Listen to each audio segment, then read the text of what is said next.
bénévole aussi. Bonjour Et, Dylan. bonjour Myriam. Bienvenue sur Pastel FM. Merci beaucoup. On vous écoute. Du coup, j'appelle pour donner mon témoignage et un peu mon expérience. Donc, moi, j'ai été diagnostiquée après 10 ans d'errance médicale, donc à 23 ans. Le médecin, il m'écoutait pas trop. Pour eux, j'étais folle ou c'était normal d'avoir des règles douloureuses. Et puis, à force de toquer à toutes les portes et de chercher, on m'a enfin diagnostiqué que j'avais vraiment endométriose et que j'étais pas folle en fait. J'avais vraiment quelque chose, une vraie maladie. Et quels sont les types d'examens que vous avez dû faire? Donc j'ai commencé par une échographie pelvienne et ensuite ils ont vu qu'il y avait quelque chose, que j'avais un endomètre un peu épais et des kystes, etc. Et ensuite on m'a dirigé vers une IRM. Quels sont les spécialistes que vous avez vus? Du coup, moi j'ai vu une gynécologue ASOS médecin qui a été super, qui m'a écoutée et qui m'a envoyé faire une échographie en ville. Et ensuite, on m'a dirigée vers un hôpital pour réaliser une IRM que j'ai faite sur Roubaix, parce que je suis de Roubaix.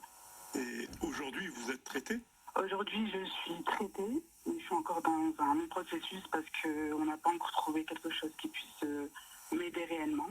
Mais le fait d'avoir posé un mot sur mes mots, MAUX, ça fait du bien parce qu'on sait qu'on a réellement quelque chose et que c'est pas quelque chose d'inventé ou quelque chose de normal. Comme on dit, avoir ses règles et souffrir, c'est normal. Non, c'est pas vrai.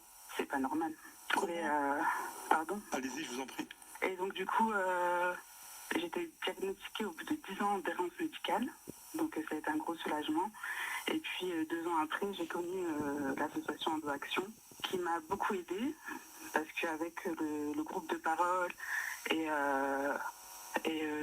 savoir que d'autres femmes souffrent comme nous et qu'on n'est pas seul, ça soulage et on sait qu'on n'est pas seul en fait. Comment est-ce que vous avez entendu parler de cette association?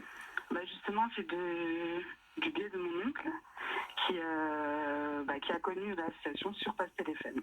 Donc il m'a envoyé un lien et c'est de là que j'ai connu EndoAction, j'ai connu Myriam. Et depuis, je suis adhérente et bénévole de l'association. Et qu'est-ce que vous en pensez? Je pense que ça fait du bien et que je conseille à toute personne qui souffre ou à toute personne qui connaît quelqu'un qui souffre ou qui a ces symptômes ou qui a déjà été diagnostiqué, de rentrer dans cette association, de participer au groupe de parole qu'il y a sur Facebook principalement, après Instagram. Il y a même TikTok et en fait on apprend plein de choses, on peut discuter, on peut parler de tout et on n'est pas seul en fait, donc ça fait du bien. Et vous pouvez aussi, je pense, parler des professionnels que vous connaissez. Oui, effectivement, il y a